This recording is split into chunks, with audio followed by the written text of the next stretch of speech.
انسان بڑا بد نصیب ہے جب یہ اپنے پیروں پر خود کلاڑا مارتا ہے۔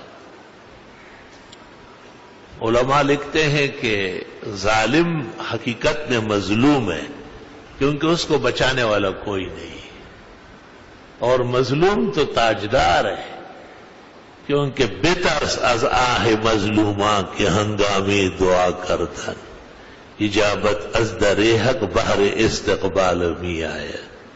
جب وہ آہ کرتا ہے تو آسمانوں کے دروازے کھل جاتے ہیں۔ اللہ تعالیٰ سب کچھ جاننا اور سننے کے باوجود ملائک سے پوچھتا ہے پہنچو کیا کر رہا ہے، اس کے ساتھ کون ظلم کر رہا ہے، پکڑو اسے۔ صبح کی نشست میں بھی میں نے کہا ہوں، پہلے بھی 1000 بار کہا ہے کہ کافر برسر اقتدار رہ سکتا ہے لیکن ظالم نہیں رہ سکتا ہے، اس پر جلدی عرصہ حیات تنگ ہو جائے گا۔ ستم کش گر آہ بر آرد ز دل، زنت سوز او شعلہ در آب و گل۔ مظلوم اگر سچ مچ فریاد کرے اور آہ نکالے تو پانی اور کیچڑ میں آگ لگ جائے گی۔ ستم کش گر آہ بر آرد ز دل، زنت سوز او شعلہ در آب و گل۔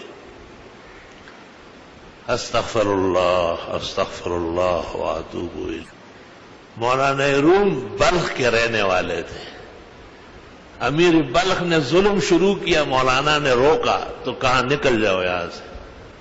مولانا تشریف لے گئے کونیا، اور 500 سال تک اللہ نے بلخ میں عالم پیدا نہیں فرمایا، ایسا خدا کا قہر اور عذاب آیا۔ قرآن کریم پر شروع میں اعراب نہیں تھے کیونکہ اہل زبان پڑھتے تھے، ان کو اعراب کی کیا ضرورت ہے۔ مشہور زمانہ ظالم حکمران حجاج بن یوسف مدیر هذه الامہ، پیرانی پیر حضرت شیخ عبد القادر کہتے ہیں قیامت کے دن ساری امتوں کے مظالم ایک طرف اور ہمارے ظالم کے ظلم دوسری طرف، یہ باری ہوگی۔ یہ جب پیدا ہوا تھا تو رو رہا تھا حجاج بن یوسف ثقفی۔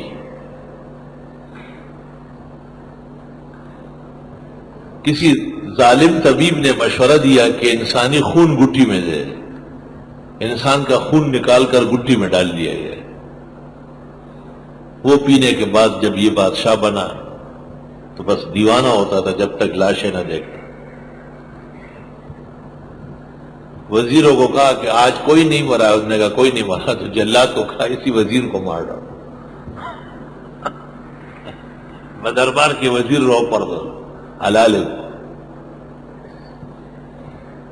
نسل ظالم۔ لیکن عالم کفر سے جنگ میں بھی اتنا بہادر اور تکڑا تھا۔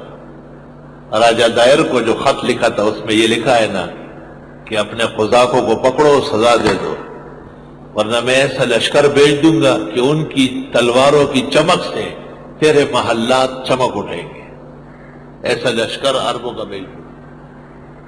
اب پھر محمد بن قاسم کو یہاں بھیجا، انشاءاللہ اپنے مقام پر تذکرہ آئے گا۔ یہ حجاج بن یوسف بہت زیادہ بڑا ادیب اور لغوی تھا، لغت اور شعر سے بہت تعلق تھا۔ ایک شاعر نے ایک لفظ کہا، اس نے کہا اس کا استعمال لاؤ اس معنی میں، وہ بھاگا۔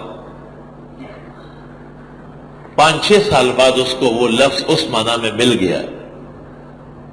جب واپس آئے تو حجاج بن یوسف مر گیا تھا۔ اس کی قبر پر کھڑے ہو کر کہا کہ مجھے پتہ نہیں ہے کہ لفظ ملنے کی خوشی ہے یا تیری موت کی خوشی ہے، بظاہر دونوں خوشیاں ہیں۔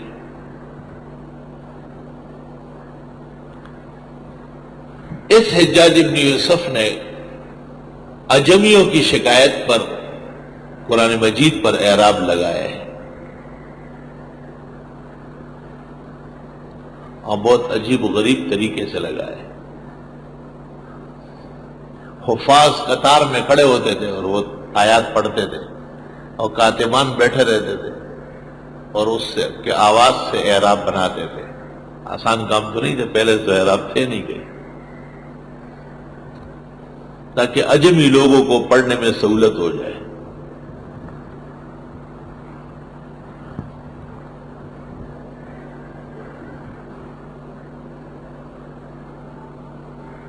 اللہ تعالیٰ کسی ظالم سے بھی کبھی نیکی لے لیتا ہے۔